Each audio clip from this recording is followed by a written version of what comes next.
Start. Welcome to this edition of Road Trippin. Channing you look like you're in a closet. Rich wants to get started and then walks off camera. Perk's doing I'm other actually duties. in a very nice hotel in LA. Oh, we're going to get into this too. I'm Allie Clifton, for those of you that care. Richard Jefferson, Channing Frye, Kendrick Perkins, he's on the way. You're in LA. I'm in Hollywood. I'm leaving today. I have to go do a speech. What time did you get here, though? And you weren't going to reach out. You got a nice haircut, though. You look great. Oh, thank you.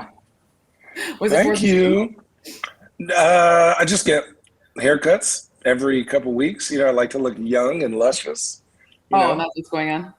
Yeah. My old hoes like me well kept. Wow. I am sending Perk this link to join. For those of you that are like, that's rude. She's supposed to be present on this podcast. So here's the thing. I don't know where Richard went. Having said that, though, you weren't going to tell me. I don't care about Rich. Rich is in LA too. I don't care. You weren't going to tell me you were coming to LA and asked for podcast recordings this week. And then you decided to say you'll be in LA just nonchalantly. Yeah, I thought it was, I had like half a job interview yesterday. And then went to dinner with my brother. And then I'm here. Yeah, I just want you to know, Rich, thanks for joining the conversation. I want you to know that I live here. I'm free. I'm available. I actually was in Beverly Hills last night. Didn't the Lakers play last night? I did pregame. Yes. I did my responsibilities and my duties. I watched the game on the way up to Beverly Hills for a birthday dinner. And so you were busy. Whether the Lakers play or not, give me an option. Give me the opportunity to tell you I'm unavailable. Dude, Richard, okay? She goes, why didn't you tell me? Well, I had to go to work, and then I went to a birthday party and a birthday dinner. But you know what is bad? I went to that new Italian place, Funke, Funke. It is off of Chef's Table. Joined parties. I was with Marissa, it was Logan, funky. Marissa, it was funky. and I. No, it's the name of the place. Was it funky? No. It's Italian food, Richard. It's so good. How much wine did you drink? You know, the usual, like 3-4 bottles, nothing big. One of these days we'll get it together. One of these days you will understand Richard and Allie and our feelings towards you and wanting to see you. And when you come to our neck of the woods, I'll be down here a lot more often, actually. Okay. Could you imagine if we went to Portland and didn't hit him up, didn't even tell him? Oh, he comes to LA a lot. Oh, and then got on the podcast in one of his favorite restaurants, and he was like, "Where y'all at?" And we're like in his backyard. No. You coming to Portland is a lot different than me popping into LA for 24 hours. Why? I'm gonna pop you. Because nobody goes north. Nobody goes to Portland. People come to LA all the time. This is a bustling city. Okay, so my kids are growing way too fast, and I truly think about the cost effectiveness of flying to Portland, going to the employee store, and flying back out. Back out to LA. So for people that know, if you're a Nike employee, former employee, when you go to the Nike employee store in Oregon, you get like $1,000 credit, right? You can go a couple times a year. Teams go, buses go, everyone goes. And so that $1,000 credit, and it's like a lot of the stuff in there is discounted. I used to get all the family gifts. That was all I would look at when we were going to Portland to be like, okay, well, that's after Christmas, so it ain't gonna be Nike this year. So it's like, but I'm just like, man, my little boys, they growing so fast and they beating their stuff up. There's no hand-me-downs. Richard is beating shoes down so bad that Phoenix, he's skipping over. Isn't it Richard's birthday? Isn't it little Richard's birthday here? Or was it No. It was a couple of days ago. So their birthday was Great uncle. Yeah. I barely remember my own kids' birthdays. That's what I'm saying. No, their birthday was January 24th and 5th. But they were in Phoenix. They were at Vince's retirement, jersey retirement. Tight. Yeah, so they got to meet Vince and hang out with him. So they had, shout out Vince Carter. Congratulations on your jersey retirement. Well deserved. The Nets were amazing. Joe Tsai, my guy, Aaron. Aaron, what's your last name? God. We're bad, yeah. Well, the only problem is Aaron's only been there since I was a rookie, so I'm trying to figure out his name. No big deal. He's in my phone as Aaron Nets, and I hope this gets back to him. That's funny. I love that. Dude, what is Allie's name is Allie's Cavs reporter forever. forever. He answers the phone that way all the time too. I like Oh, have he calls Porter, it Portland. and then he comes to LA and he doesn't even call me. Okay, All here right. we go. Here we go. Before we dive in, Perk is on his way, like I mentioned, and so he can sit here when he gets here and just enjoy all this goodness. Before we dive into the NBA, Caleb Love. Dude, what? I was watching that with my son, and this is the truth. I was cussing him out all game long. Like, please make a shot. 1 for 11 is wild because I know he's a better shooter than that, but he has a big, bad habit of making a lot of shots and then absolutely forgetting he knows how to play basketball. But then he brought it all the way back around with And he Dude, that totally shot, redeemed himself. Totally redeemed himself. What happened to Dude, Mike when Jack? he shot that, me and Hendricks were screaming. And I had a bet with Hendricks' coach. So the big guy on Iowa State, Hendricks' 8th grade coach, that's his godfather. So he was like, Iowa State's going to beat y'all, blah, blah, blah. He was going to have me wear Iowa State shirts. I said, all you got to do is take me out for wine and beer. It's the same thing. And he goes, done. I said, well, get that pocketbook ready. Your boy's thirsty. Like a wine camel. So this has been a unique year for Arizona. We've been going through some ups and downs, but I will say this: I showed my boys that video, and my favorite thing is when you see him get the ball and dribbling up. Everyone in McHale Center is like this, mad. Yeah. We don't lose at home. Go back and watch the video. Everyone's sitting there like pissed off that we are about to lose this game. It's the ninth in the country, whatever. Arizona, it doesn't matter. So everyone's sitting there just mad, and they're just watching it, waiting for the buzzer to go off, and then he hits it. And he's like, yeah! It wasn't like, oh, what's going to happen? It wasn't cheers. Everyone in the crowd is like this, pissed off. And then it goes, and it just erupts. And I'm like, that was, shout out Caleb Love.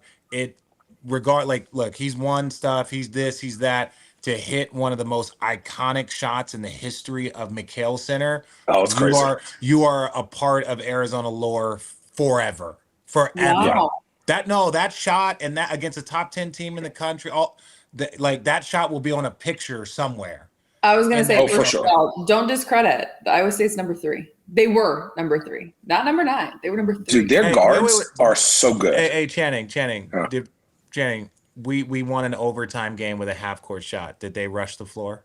No, I told my son the same thing. I was like, nobody's going to tell him, Channing. Well, listen, we don't ever rush the floor unless it's something crazy, right? And then 2, also the NCAA fines teams now for rushing the court. Having said that, you can't rush the floor when you still have overtime.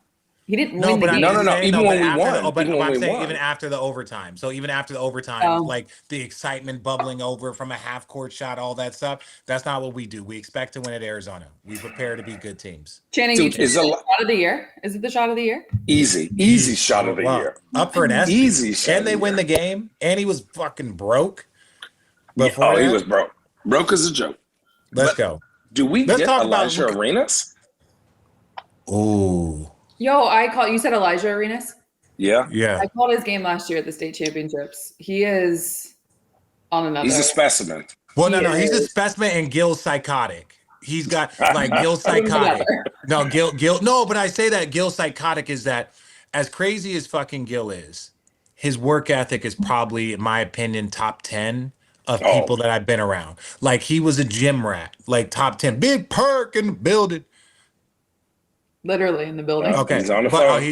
He's finishing up his countdown Zoom call or NBA Today Zoom call or whatever he's doing. But what I'm saying is his work ethic. So I heard him talk about what he did with Alijah and how he works him out. And I'm trying to follow the same pattern. It's like you just play basketball. When you fall in love, you fall in love. When you tell me you're ready to train and this is what you want, I'll train you. But I'm going to keep you at a distance, let you like basketball, fall in love, and then you tell me, hey, I'm ready.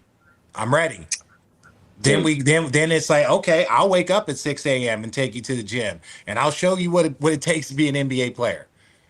And that's what I think Gilbert has done a great job with when I look at this kid's skill and heard Gilbert talk about his workout regimen, because like the only person that I can think of that Gil would say worked harder than him was Kobe. And Gil even upped his stuff because of Kobe. So I would say it's Kobe, like, and Gil is in that top 5 of players that I know of.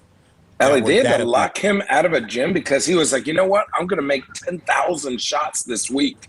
Gilbert, he would just go, I'm going to make 10,000 shots, like one specific type of shot, and do that for a week. And then go, I'm going to make another 10,000 this way, like off the dribble moves. Wait, like, I got one for you. And this is the same guy that did a draft workout in Chuck Taylor's. Yeah, because he didn't take it seriously. No, wait, Allie. There's a tape. We can cut this and clip this. There's video of him. I think it was Deshaun Stevenson.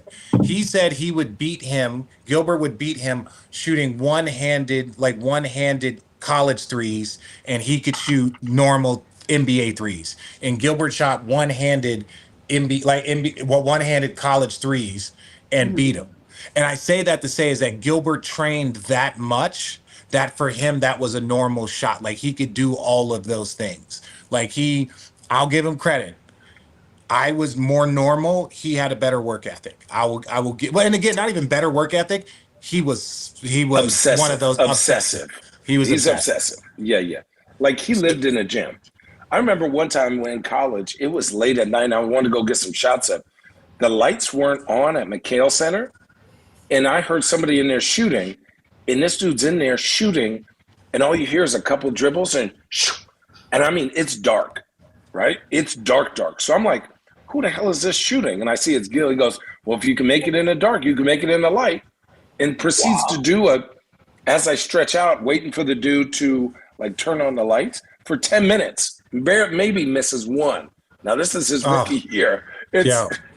Yeah, so it's crazy. He's a monster. So I'm not surprised when I see Alijah. If he wants it, Gil will show you the way. Gil will test you to see if you want it, and he'll probably give you some mental and psychological warfare while also doing it. I loved also seeing last year at the state championship game. I don't think they won, but Gil was just like so chill on the sideline too. Like as a father, he did an interview with our TV too, and just giving to your point of like, it is Alijah's path. It's Alijah's journey. I'm here to support, to complement, to add, to give you the wisdom. And I just think that especially as a parent, but you know what? As much as we talk about Alijah or Gilbert, how about Alijah's already better than Gilbert at this age? Well, no. Let's slow down. Well, no, wait. Hear me out. No. Okay, I'll hear you out. Go ahead. Hear me out. We're going to dive into He is bigger. He is taller. He's more athletic, and he's getting passed down. He's everything good about Gilbert without the extra Gilbert stuff in there. let me no, to your point. That's what I was going to say. I'm like, he's bigger and stronger. And make no mistake, though, I don't know if he's better than Gilbert. And this is why. Let me say, at this point, bigger, stronger, more physical specimen. Gilbert won the preseason NIT finals MVP. So we won the preseason NIT. It's Troy Murphy, it's Notre Dame, it's Kentucky. They had Keith Bogans, they had Tayshaun Prince. Gilbert won the preseason NIT final in November, and he was still only 17.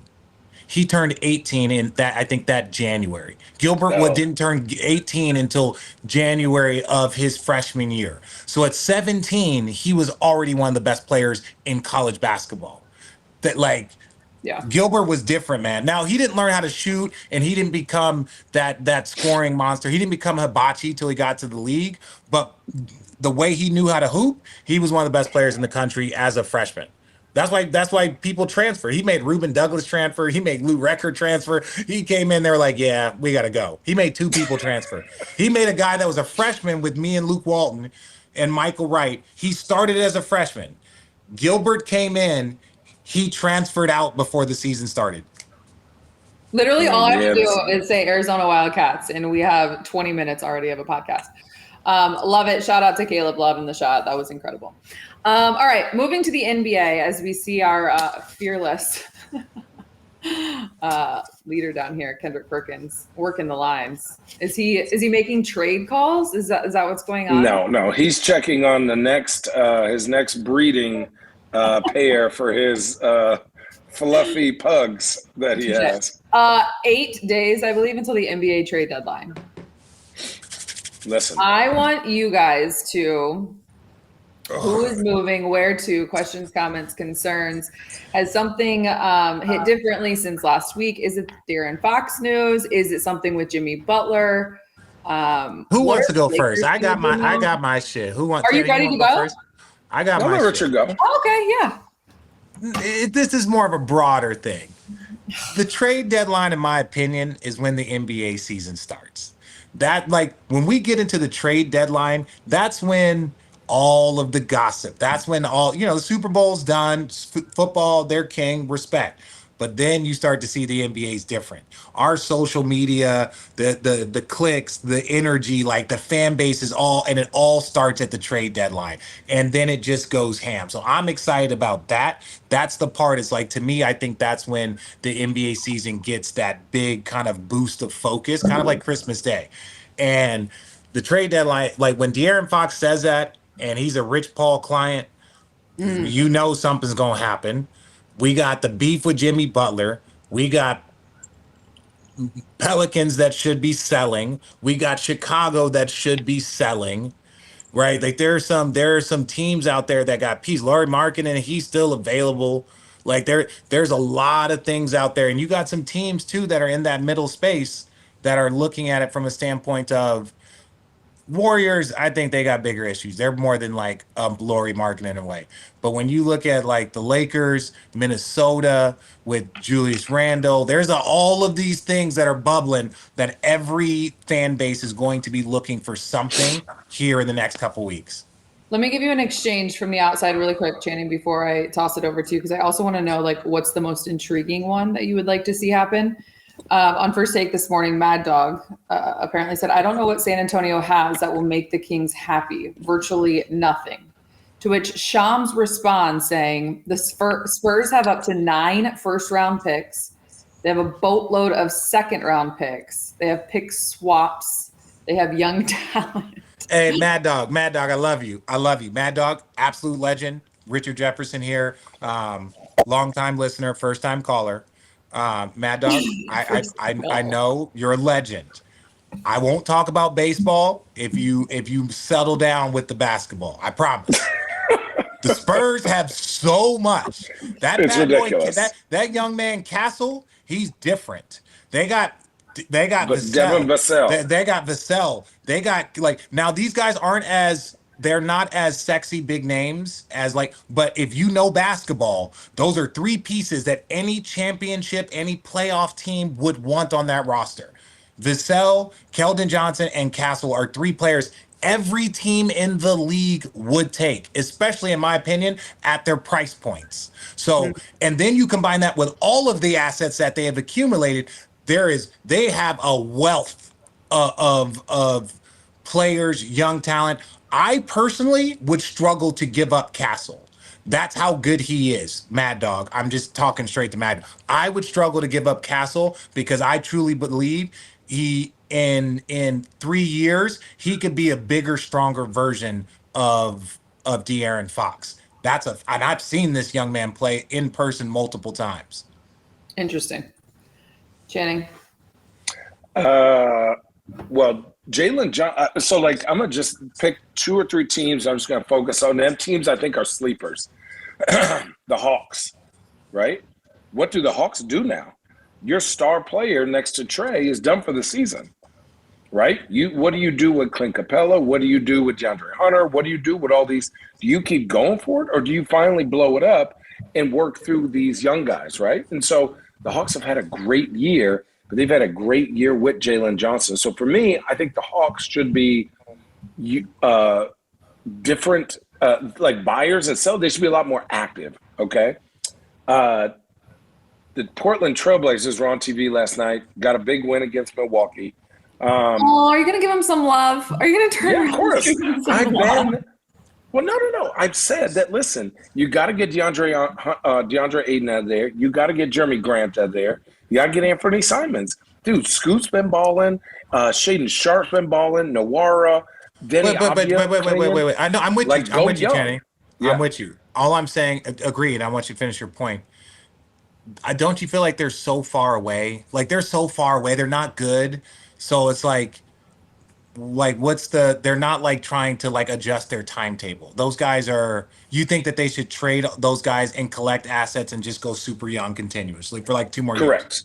Okay. Correct. So what I am saying is Shaden Sharp has shown growth every single year.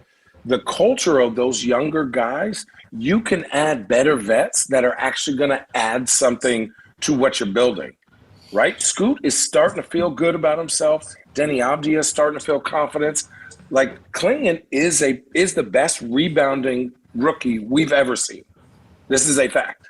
When he plays, basically he gets every single rebound. Like if there are 10 rebounds in his time, he gets 9 of those rebounds, which is a crazy stat I heard this morning. But listen, go young. Jeremy Grant can help a team. DeAndre Ayton, I don't know what he can help. And then, dude, Anthony Simons is an elite shooter. Come on, man. You don't know what DeAndre. Because here's what I'm saying. I'm not saying he doesn't have the skills. What I am saying is, if your team goes to the NBA Finals and your fan base and people are watching you play question how much you like basketball, that's a tough look. That's a tough look, Richard. And so then you go to another team, a younger team, where they basically want you to be the man, and then that fan base gets upset that you're not committed to playing good basketball every day. Now that's just who you are. Would Jeremy Grant be good in Cleveland? Yes. Oh, shit, yeah. Jeremy Grant, let me say this. I saw Jeremy Grant next to Jokic, and so I was there with Paul Millsap. And then I saw Jeremy Grant and what he did. He played so well. He took the money to Detroit, should have done that. And they realized, Denver, that they need an elite power forward next to Jokic. That's part of the formula. It's Millsap, it was Jeremy Grant, and then they went and got an Aaron Gordon. Aaron Gordon's been balling. Jeremy Grant is in that same like mode. Two-way player, plays with energy, defense, block shots, can score. I look at him as like a little bit lesser version of Pascal Siakam, right? Like can do a little bit of everything, athletic. He could help. He could help a lot. And I think he's strong. To me, what I like about him, especially when you look at Isaac Okoro, I like Dean Wade, but he's one of those guys that now you have a legit 1, 2, 3, 4, 5. If they were able to get Jeremy Grant, a 1, 2, 3, 4, 5. He can score on his own, and he can hit a corner three, and he defends above average, where Okoro is amazing defender, but he's very iffy when it comes to shooting a three. He's Roberson. Yeah, well, yes. I mean, I wouldn't say that bad, but yes, ish. But then you have Max Strus, or like let's say you keep the whole team, you just add Jeremy Grant. You still have Max Strus, Okoro, Jeremy Grant. He got a lot of money. He make a lot of money. I don't think you're gonna be able to keep everyone. Yeah, so you're gonna have to. Yeah, I don't know. You're not gonna give up any of your top 4. So let's start there. You're not giving up the 4. So everyone else is on. So you're talking about D Wade. You're talking about Strus. They're not getting rid of D Wade. I'm just D saying. D Wade got the 5th best plus minus, or the 6th best plus minus in the NBA. But you got to give up something. That's all I'm saying. And yeah. Oh my God. Are you okay? Oh. Yeah, sorry. Give me a top 6 team in the Eastern Conference. We just talked about the Cleveland Cavaliers. Another top 6 team that you think needs to make a trade. You got the Cavs, the Celtics, the Knicks, the Bucks, the Pacers, the Heat. Okay, we can dive in. We know who it is. We know who needs to make a trade to save their franchise. I still think Let's wait for Kirk to tap into that one. I was going to say, what's going on Indiana? Well, obviously, you're reading reports. I'm sitting here bored in this damn hotel room, and they're talking about Miles Turner wants an extension. So, like, what's up with that team? And they're obviously a very good team, but is this a championship team? Like, how do you build on this? Like, to me, I still think they need one more gritty veteran dude who can, really help them defensively during the playoffs. But I don't know who that is. Maybe that is Jeremy Grant, right? I don't know. I think him and Pascal Siakam are similar. Don't get me wrong. I think they can both play together because they can do things off the dribble. They can both spot up and shoot. That to me It's just hard, man. And again, I think in the next year or so, when all these aprons and then the fans start to understand the restrictions, because Oh, it's like, no, we don't get to just play the puzzle. Is it? Oh God. Pat, is this thing on? Yeah, Okay. Let me just give the floor to ladies and gentlemen, Big Perk. I couldn't wait. I couldn't hear a lot of it. I Oh, knew it was some bullshit being thrown out there. So we talked a lot about Arizona and the big shot that happened. So you got out of that. yeah, But I we don't waited. watch college basketball. I'm sorry. Oh, hang on though, really quick. Did you see the Duke player that threw up all? Have you guys ever seen something like that? Well, we expect that from Puke. Threw up in the middle of the game, all over the floor. Honestly, Granted, I saw the clip and I kind of moved on from it. I hope he was okay, but dear God. well, Duke players are notorious for before the game, so it's like, What? that's like a Duke pregame ritual. They like. You didn't know this? They do like a, and so he probably just struggled. And that's a Duke thing. I can't explain it.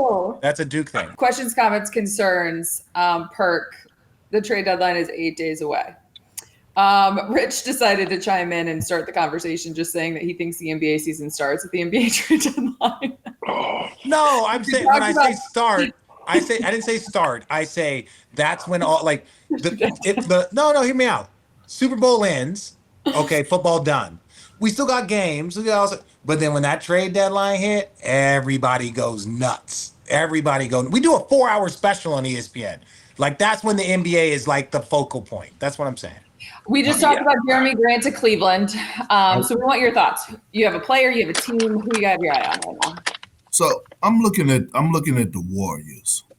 I'm like, again, Steph is the only superstar in the league that doesn't have a certified number 2.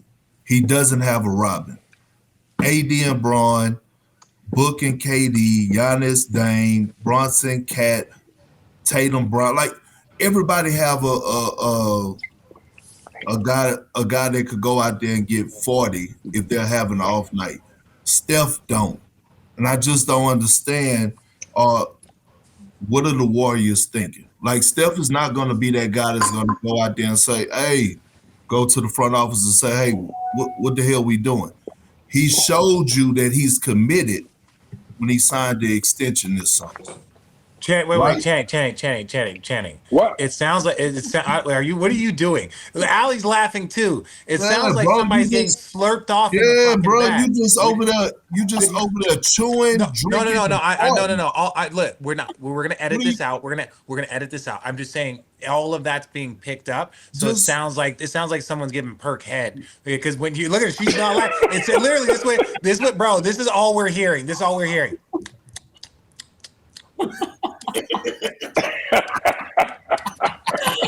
By the way, we're not editing this out. Am I lying? That's what we're all. I hated to interrupt her. I literally had a drink of water. I know we heard you swallowing. Yeah, we heard you.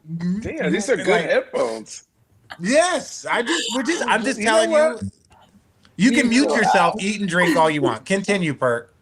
No, I'm asking. So, like, what are the Warriors doing? But a part of me like want to dive in and say, oh yeah, they're doing stuff a disservice. They're not being active at the trade deadline. They're not trying to move the needle to, we're talking about Steph Curry, a guy that should be in position to go and compete for a championship.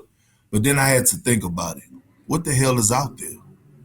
Like, who's actually going to move the needle for the Golden State Warriors?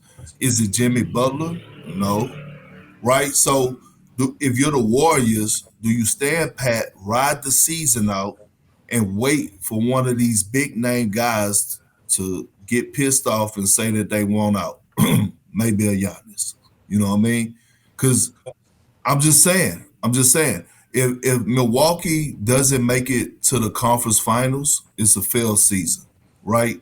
And if you're Giannis, why would you have hope or even some type of belief that you could get back to where you need to be with this organization? And if you're Dame, are you thinking about, hey, is this the place I need to be? Whatever the case may be.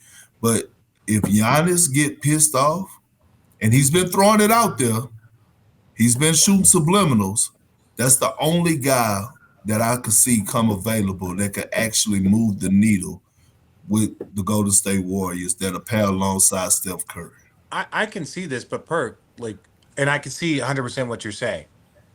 When I look at Milwaukee, I'm okay with a little bit more patience from a standpoint of Boston. Okay, will they be able to stay a juggernaut next year? We'll see. The Knicks, I think Milwaukee, when playing well, they're probably a piece and a half away. I think they're right there with the Knicks. I don't trust Philly.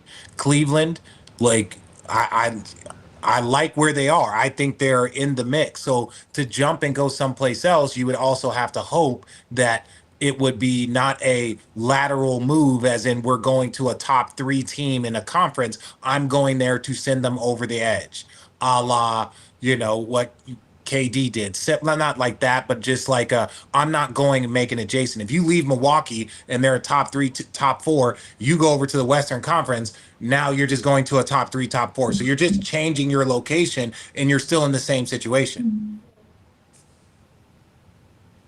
What's the kind of player are you just saying Giannis because of what we know Giannis does, or are you talking about that's the style of player that belongs next to Steph Curry? No, so what I'm saying is this, Allie. I'm just thinking about players that could come available in the offseason, that not available, but that may get pissed off in their situation, right? Mm-hmm.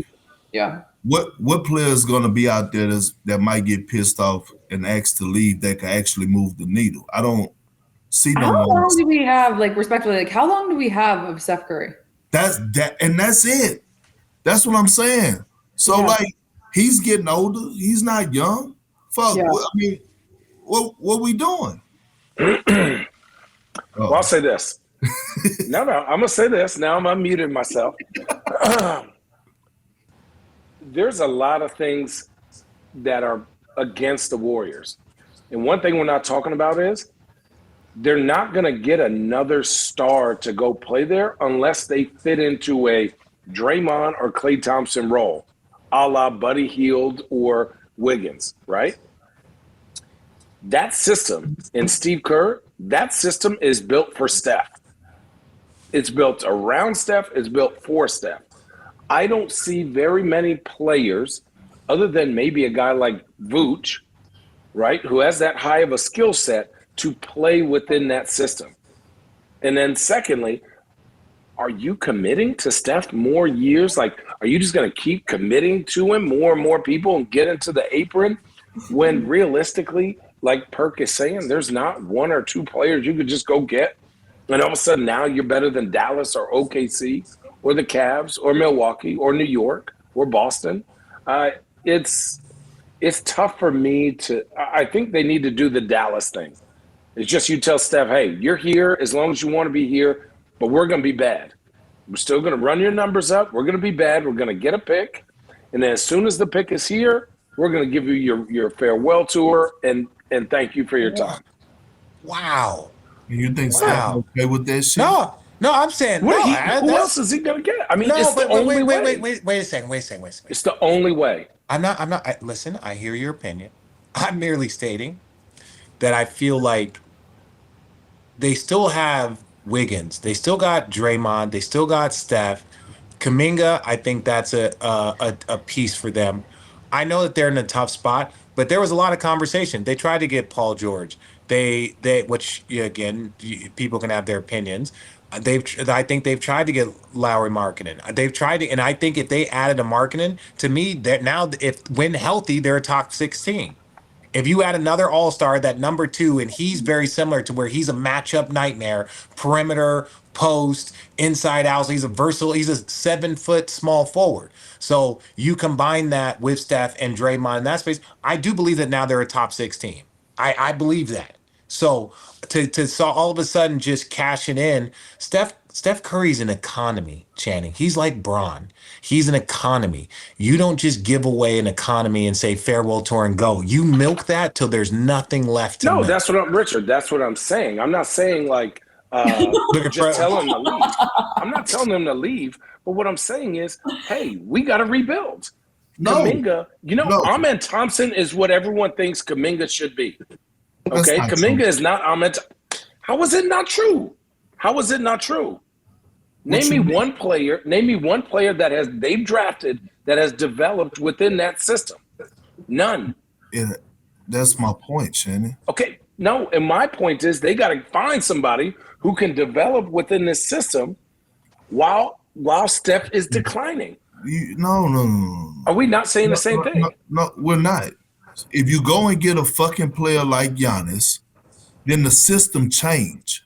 Steph is going to change. Steph is going to adapt to Giannis. Steve Kerr is going to adapt to Giannis. Steve Kerr, it comes a point in every coach career where they have to change. We saw it with Greg Popovich. When Tim Duncan left, LaMarcus Aldridge went there. Greg Pop said, you know what?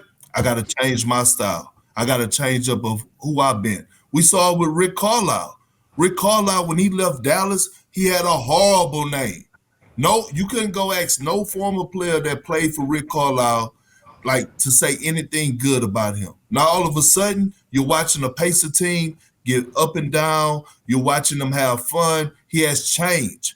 At some point, Steve Kerr is going to have to change. A guy like Giannis, he makes you fucking change. When a guy's coming in 30, 11, a block and a half a game, you're going to change. Can I ask you this one question? What? When you look with De'Aaron Fox, and I think to me, this is you kind of watch Bron. Bron did it.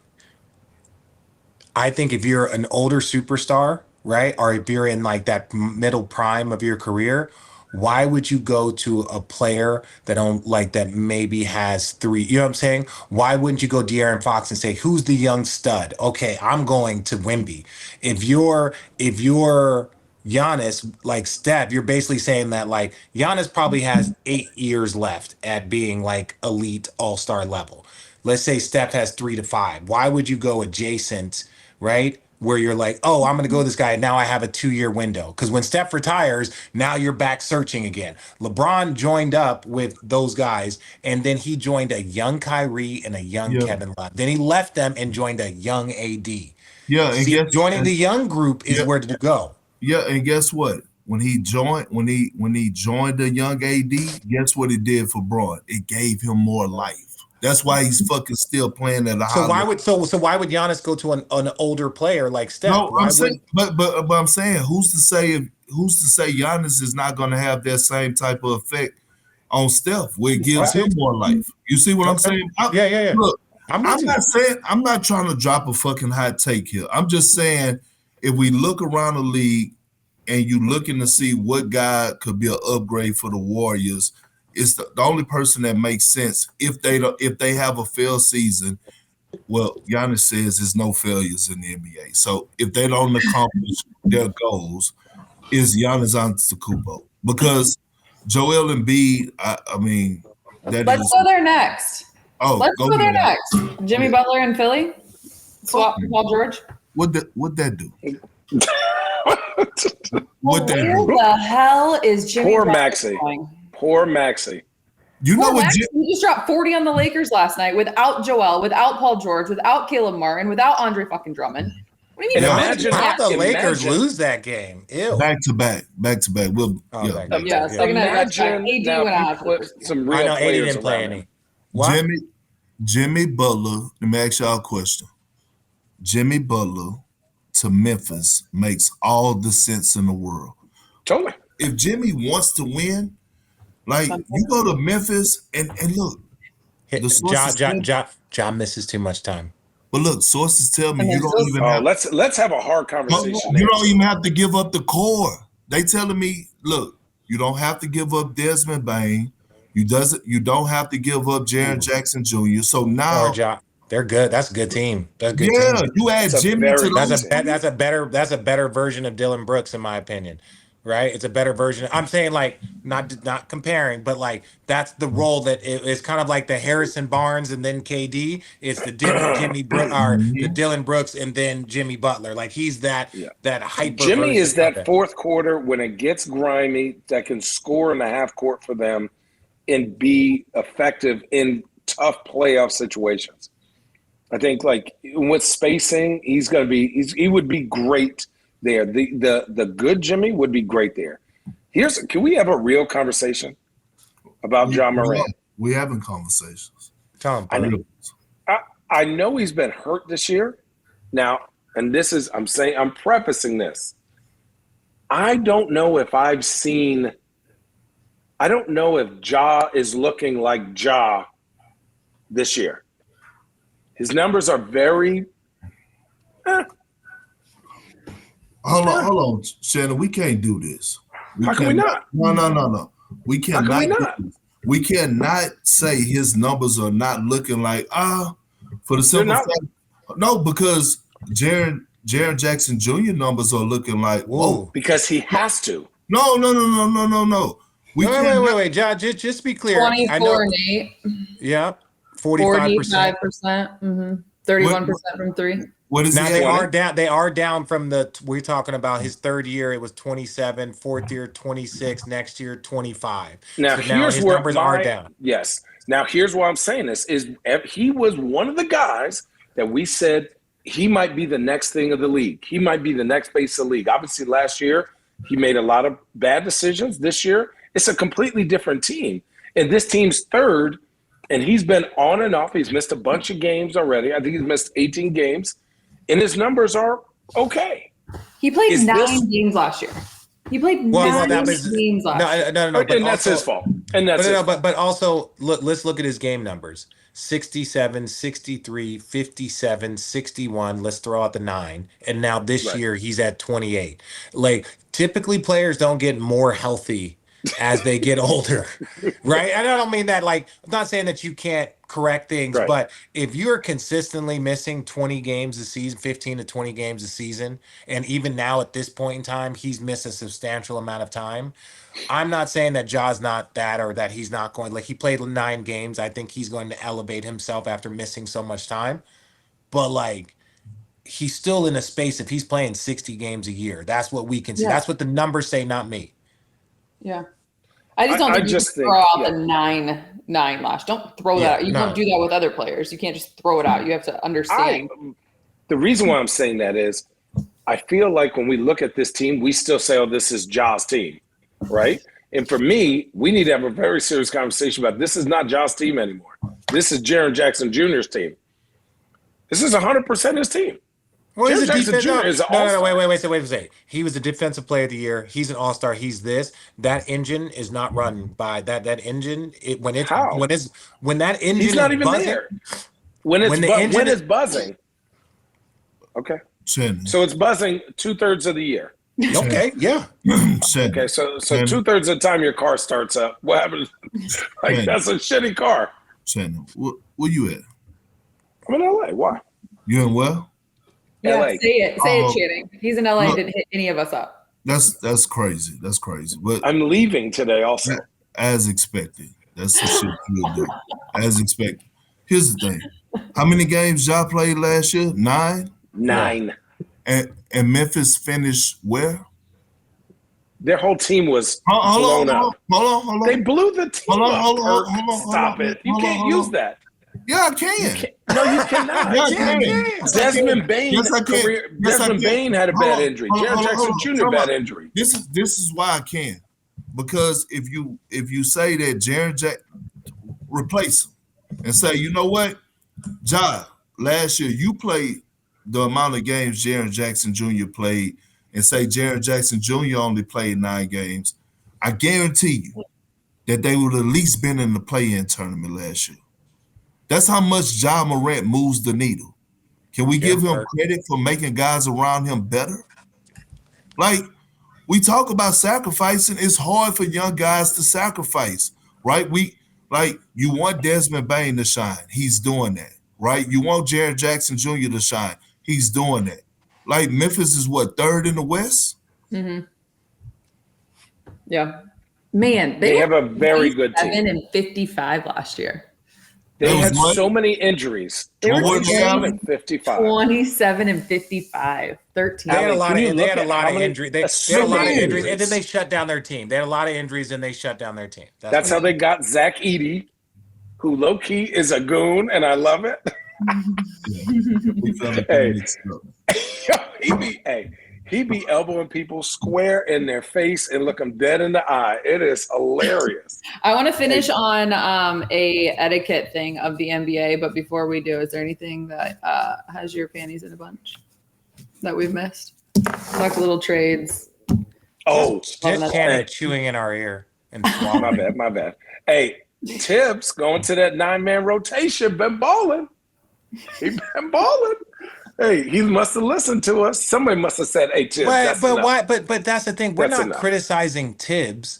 We're not criticizing Tibbs off of just what we think. It's off of NBA history. It's hard to like show me an example of that in NBA history. This is great. You're winning your third. Tibbs is outstanding. No one's questioning can he coach. We're just like, Tibbs, you got to get deeper in your lineup because history shows us in the 76 years of the NBA, that's not a formula to win a championship. That's all. So, And we want the Knicks to be good. yeah, They're we fun want the when they're Knicks to be good. Yeah. We don't think Josh Hart should play 47 minutes 4 nights in a row. Right. Thanks.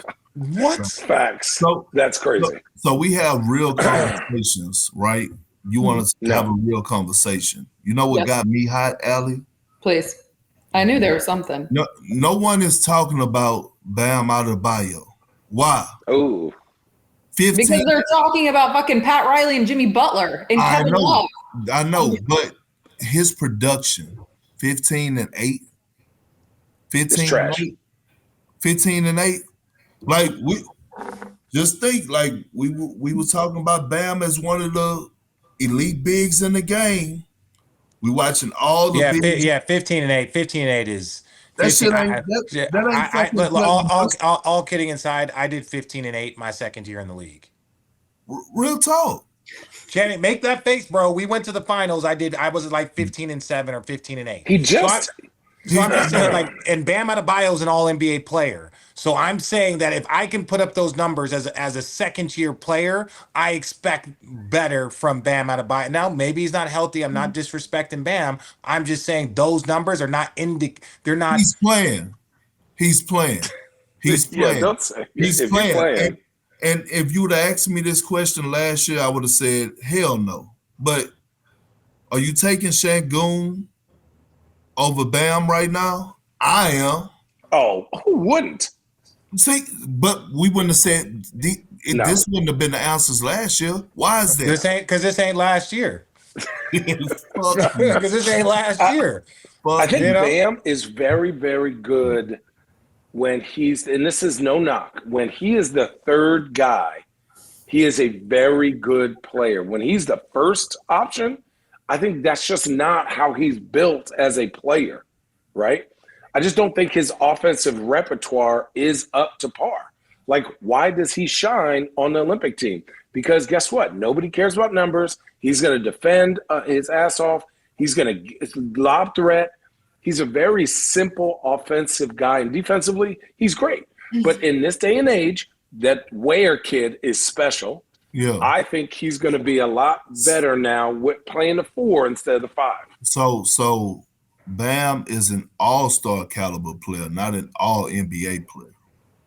This the year, way he's playing now, absolutely. the way he's playing this year, and it's just the truth. Even He's this not- year, I don't know if he's an all-star. Tyler No, Hero's an all-star. no, he's not. He's not. He's not an No, all-star. no. Tyler Hero's an all-star on that team, but Tyler Hero been balling. Yeah. balling.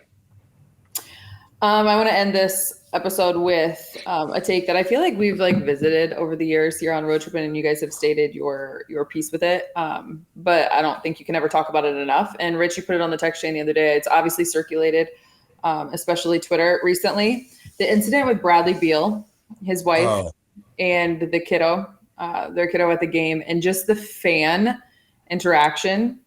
You guys played in the league. You guys know sports, you know competition. What is your take on crossing the line? What's over the line? My thing is we should address it the way it should be addressed. There are 28,000 people, 15,000 people in the arena, excuse me.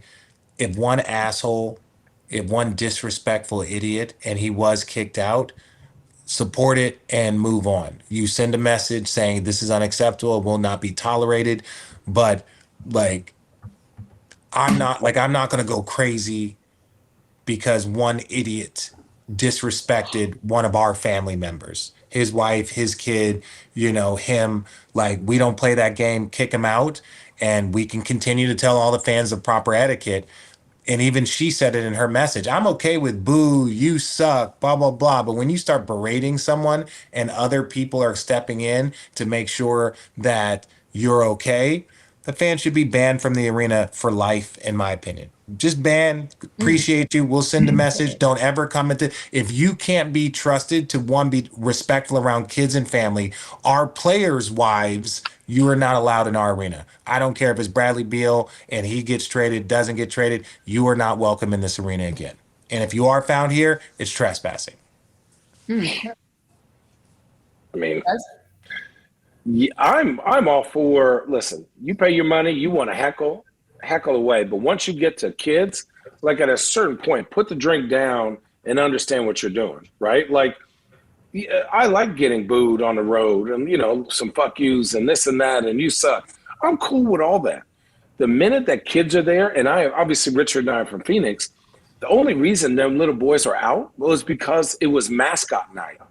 And so those kids are trying to enjoy that game, right? As fans of the game, they probably are back in the family room. When they come out, now they got this dude crushing their dad, making the kids cry. That is, like Richard said, listen, you can't come to any more games. You're banned for life.